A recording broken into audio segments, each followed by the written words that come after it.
Hey, what is up, Internet? Kyle here, Slapshot Toys, doing another Sideshow Collectibles 1/6 scale figure review. Actually, tonight we're going to be taking a look at two figures. The first one being the Star Wars C-3PO, and the second being the R2-D2 Deluxe figure. Now, I am going to review both of these figures together, since more than likely if you're buying them, you're going to buy them as a set. These were actually Christmas gifts from my wonderful wife, so big shout out to her for buying them for me. I was super excited to open them up Christmas Day, and I think they're absolutely amazing. So I can't wait to show them off to you guys, so let's not delay that any further. To the light box.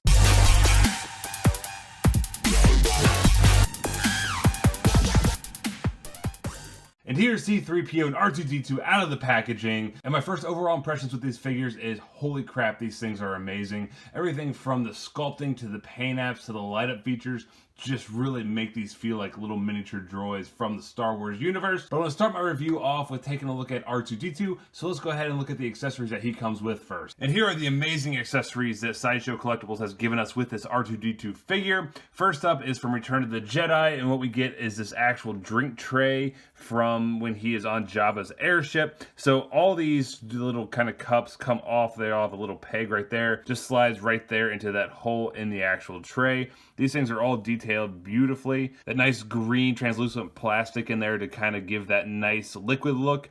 That really nice kind of gold trim there all around the glass. That looks really good. The clear plastic on the cup looks really, really awesome. And then coming to the tray itself, I mean, just look at all that detail work. Really love the two different tones of gold that they used. A lot of weathering effects that looked really, really cool. Really fits the aesthetic of Jabba's airship. Not a whole lot going on here underneath. And then we are also given, put that back in there, and it didn't even work. And then also what we are given are the two kind of shoulder holders that go over R2-D2's shoulders, and this actually holds the tray above him. So those all work very nicely together. And then also to fit the R2-D2 from the Return of the Jedi Jabba airship, we are given the drink serving arm. Now this is really cool because this is actually articulated, so all this moves and bends, and all the hydraulics and everything work very well together.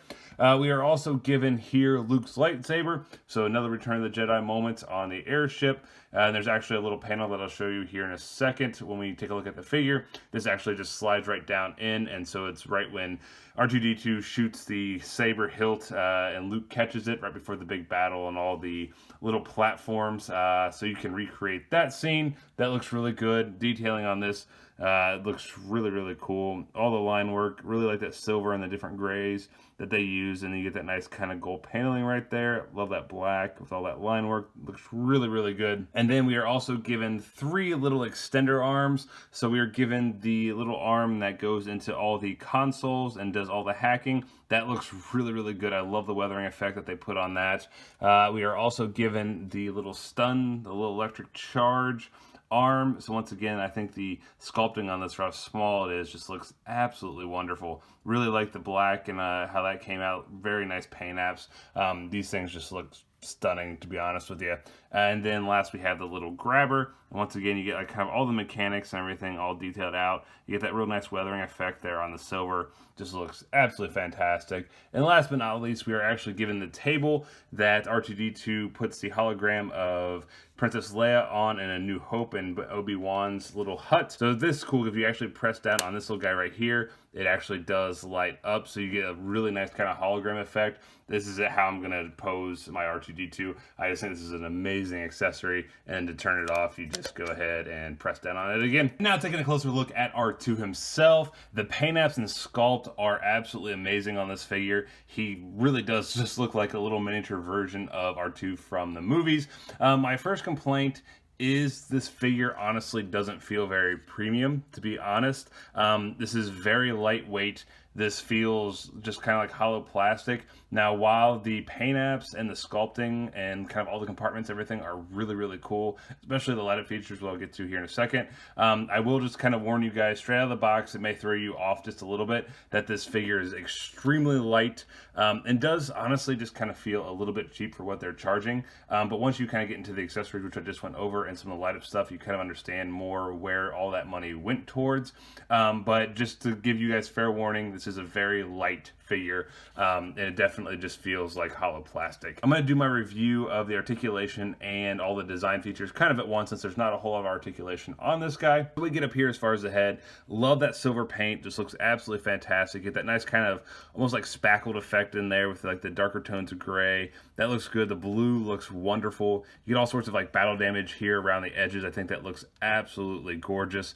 And then we come down here, so the head will actually turn a full 360, so that works out very nicely there. Now as far as everything up here, we do get a little articulation of the actual hologram kind of projector right here. You can rotate that around. That looks really nice.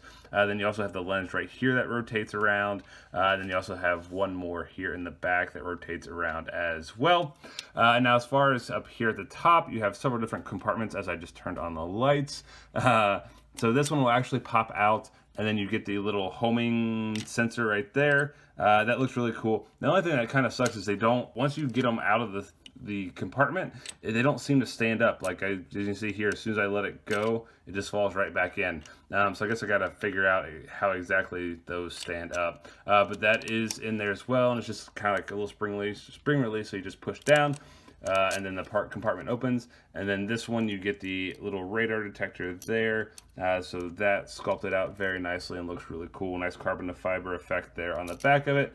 Now this one was a bit tricky to get down. The last time I had to push it down.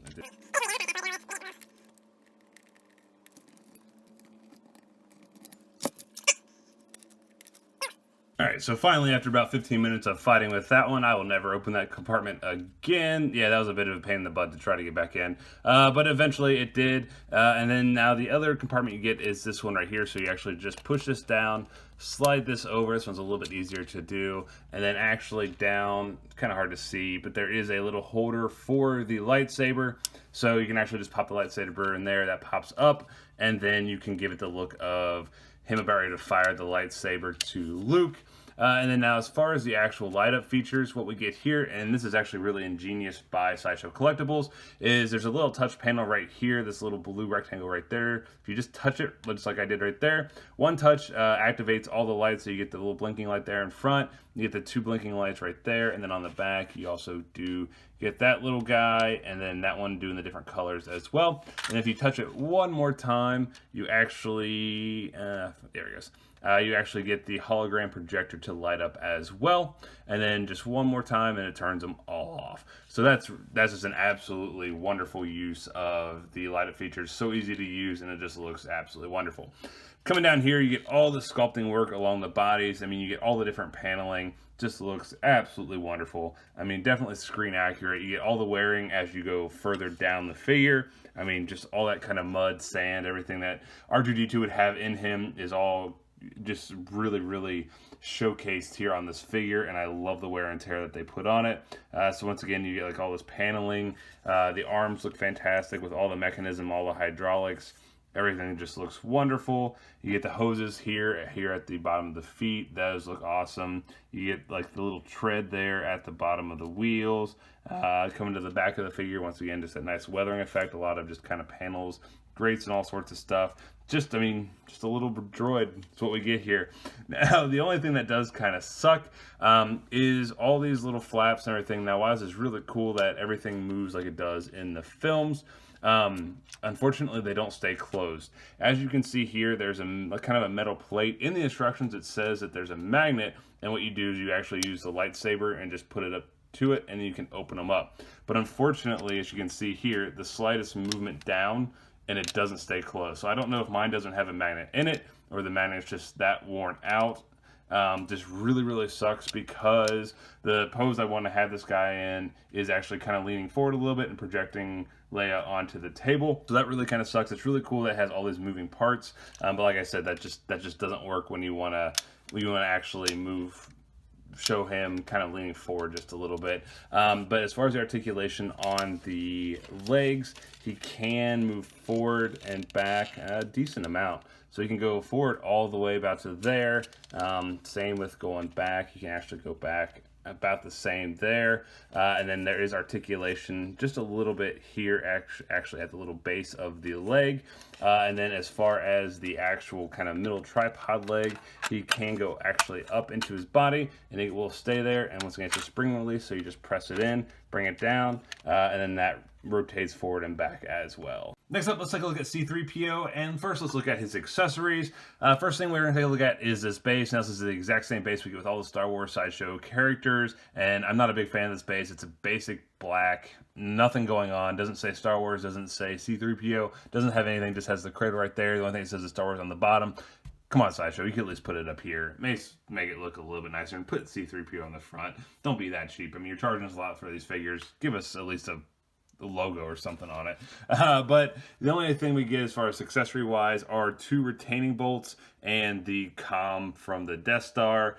So those are the only accessories. As you can see, I haven't even taken it out of the plastic because I'm never going to use any of them.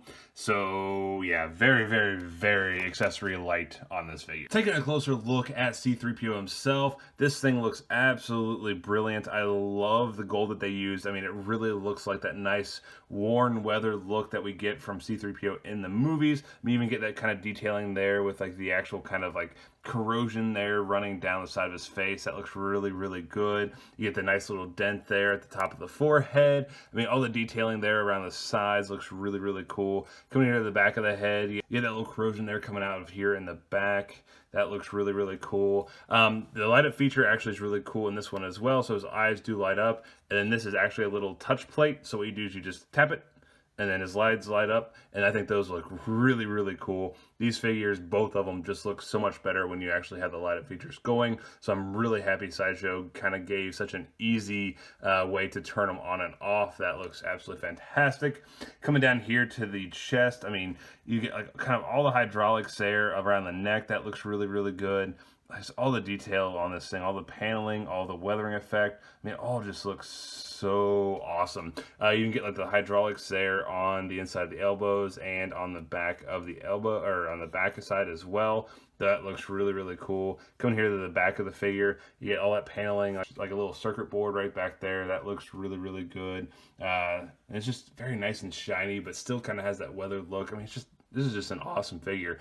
And then coming down here to the abdomen, you get all the line work there, as well as like all of the wiring. That looks really, really cool and is detailed and designed and sculpted really, really well. I think that just looks absolutely awesome. Coming back here, you get the C-3PO butt, and then coming down to the legs, more just kind of paneling. I mean, all that detail, all that sculpting just looks really, really cool. And then coming down here, you get the nice silver leg. Once again, you get that nice kind of weathering effect there at the bottom. The further down you go, that looks really cool. And then same on the gold leg. You actually get that weathering effect again, and then the feet look really cool with all the paneling, and then you do get some tread there at the bottom. All right, as far as articulation, he does, as I'm probably gonna turn the eyes on and off a lot, he does rotate side to side. He can look up a decent amount, and he can look down fairly good amount as well. As far as the arms, they do, and this is kind of hard to do just because of the way he is articulated to mimic the way that the C-3PO moved in the movies. He can't go out about that far, so not 90 degrees to his abdomen with his arms. There is a little bit of rotation, so he can go up and down there at the shoulder. And you can just barely there's a little bit of movement there, but not a whole lot. This is really cool. So the elbow, and as you can see, the actual hydraulics work with the elbow movement. So that is restricted by those, but once again, that's very film accurate. Coming down here to the fingers, each finger is actually articulated, so you can move each individual finger, and that's actually how you get him to hold the Death Star comm. There's almost a rocker here at the top part of the abdomen, and then there is really no rotation, just a little bit what I'm showing you right there. And then he can kind of crunch forward and back just a little bit, so not a whole lot. As far as legs, this is about as far out as he can go, so not splits or anything like that. As far as kicking forward, once again, can only kick out about that much, which is pretty film accurate. And then as far as the knees, they will actually go about that far as well. So not a whole lot of range of motion there, but like I said, this is C-3PO. Not going to get a whole lot of dynamic poses out of him. And then as far as the feet, they actually are probably the most articulated, where they can go fairly good a bit up and down, and it does rotate just a little bit, but there is no ankle pivot. So that is going to do it for my review of the Sideshow Collectibles 1/6 scale C-3PO and R2-D2 Deluxe figures. I honestly think that these are wonderful 1/6 scale representations of the two droids. So if you collect Star Wars 1/6 scale, whether it be Hot Toys, Sideshow, what have you, I definitely feel that if you're looking for these two characters, these are two great pickups, and you're not going to regret buying either of them. Let's be honest, probably most people are going to buy both of them. If you're buying one, you're probably buying the other. The R2-D2 definitely comes with a ton of accessories, so you can put them in all sorts of different poses from different moments in the original trilogy. C-3PO really doesn't come with a whole lot, but honestly, his detailing and just the way the mechanics and articulation and stuff work, I think he's an awesome figure as well. Just be aware that they are a little bit light, so they don't really have the heft that you usually look for, or at least I look for in Hot Toys and Sideshow figures. So that threw me back just a little bit. They're fantastic 1/6 scale representations of these two characters. So once again, that is going to do it for me this evening. I want to thank you guys so much for checking out these videos. Really does mean a lot to me that you guys are watching them. The holidays are finally over, which means hopefully my schedule is kind of returning to a little bit more of a normal time frame, and I'll be able to do a lot more figure reviews. I've gotten a ton of cool stuff, just haven't had the time to put these reviews together, but want to make sure I got this one out, and now the next few should just kind of start flowing in. So super excited to get back into reviewing figures. Have a ton of Hot Toys on the way. I think I should have 3 alone in the end of January and into February. Planning on going to C2E2, so should have some video and picking up some artwork and stuff like that. Possibly Lexington Comic-Con. I don't know yet. That one's still up in the air. But just a ton of stuff I'm planning on doing coming up. So should have a ton more videos for you. So make sure you guys subscribe. Don't miss on any of that content. If you guys like this video, give me a thumbs up. If you guys liked it, give me a big thumbs down. Let me know in the comments what you guys thought of these figures. Like I said, I really, really like them. I'd love to know what you guys think of them as well. Love to talk figures with you. Love to talk Star Wars, comics, whatever it is. And once again, that's going to do it for me this evening. Thank you guys so much for checking out these videos. And I'll catch you guys later. See ya.